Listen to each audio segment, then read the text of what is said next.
Good morning everyone, myself Ms. Surbhi Sharma from Shijjoti Educational Group. I hope you all are staying good. Please take precautions, stay safe, stay healthy. So, today we are going to start with Civics Chapter 3, How the State Government Works Part 2. As you all know, we have already covered Part 1 of this chapter. So, today we are going to start with Part 2 of this chapter. Let's see what all we have covered in Part 1. Our government. Okay, like how many parts government has been divided, that is national, state and local.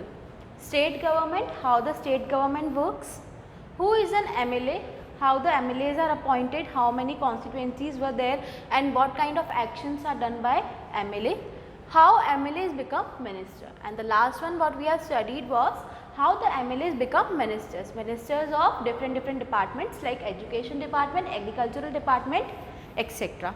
In part 2 we are going to read a debate in legislative assembly and working of the government.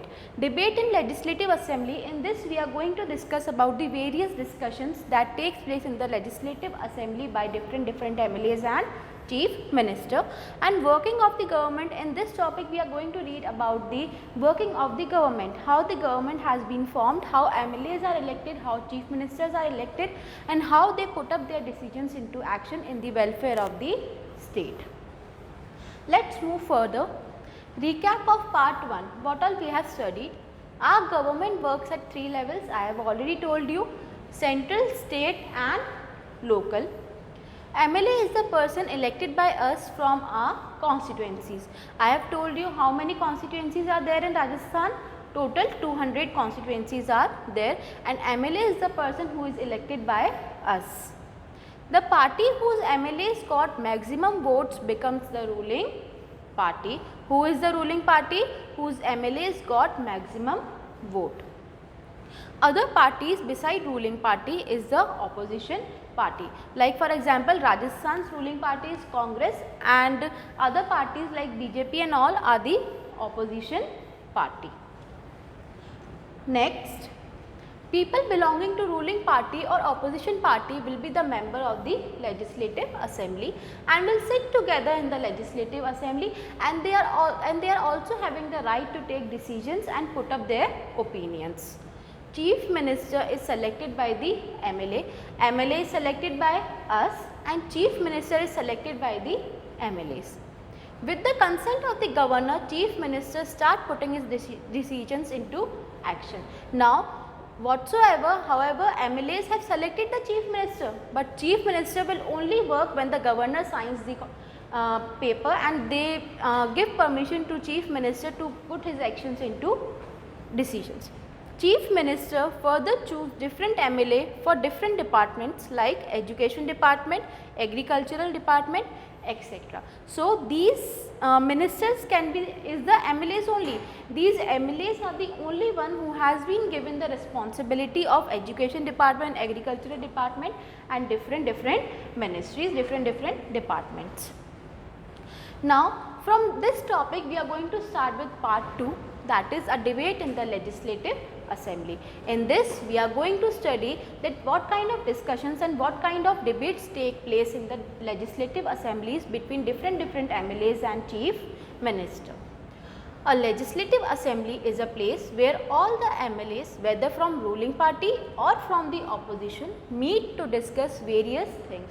I have already told you, whether MLA belong to a ruling party or opposition party, they both have the right to sit in the legislative assembly and put up their opinions. Hence, some MLAs have dual responsibilities. Dual responsibilities means they are having the responsibility of being MLA and they are also having the responsibility of different departments like education department or agricultural department. One as an MLA and other as a minister. Okay, MLA can also be having the department of education or the agricultural department. So, basically MLA is having dual responsibility, one as an MLA and the other one as a minister.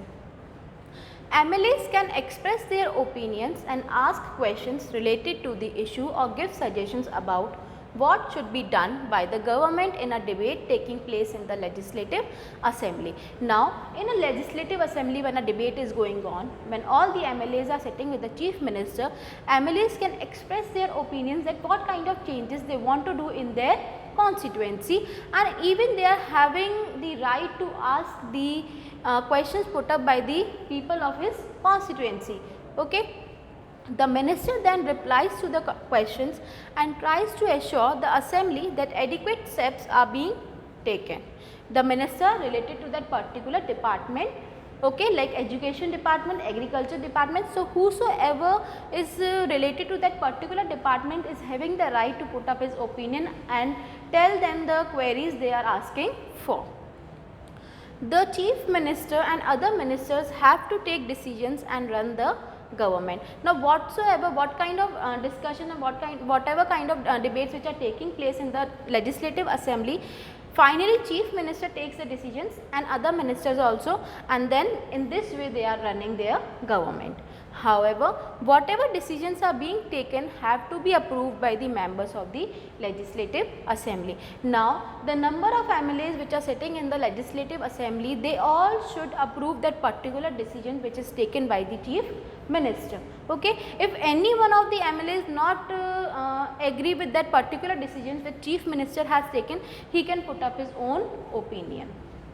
Further moving to this, members of legislative assembly, ruling party and opposition party. Let me tell you once again, in the legislative assembly, members related to the ruling party or opposition party both is having the right to sit in the legislative assembly and put up their opinions. So, they all belong, whether the person belong to a ruling party or opposition party, is known as the member of the legislative assembly.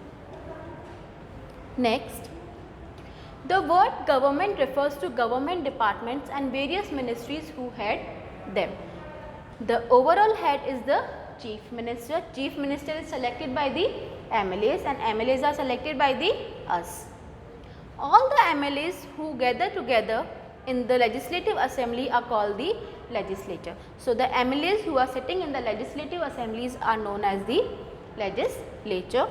They are the ones who authorize and supervise their work. From MLAs, the head of the executive or the chief minister is formed. Okay. So, MLAs are the only one who select their chief minister. Now, working of the government. In a democracy, it is the people who elect their representatives as member of the legislative assembly. Like in our India, okay, MLAs are chosen by us, and thus it is the people who have the main authority. The ruling party members form the government and some members are appointed as ministers. Okay, I have already told you MLAs are the ministers also. They are having the dual responsibility, being an MLA and other responsibility of being a minister of education department or agricultural department. So, basically MLAs are selected by us and they select their chief minister.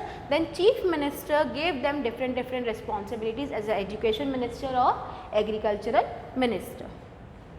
The people in power, like the chief minister and the ministers, take action. They do so through various departments like the public works department, the agriculture department, the health department, the education department and so on. So, all these departments are again headed by the different MLAs. I have already told you.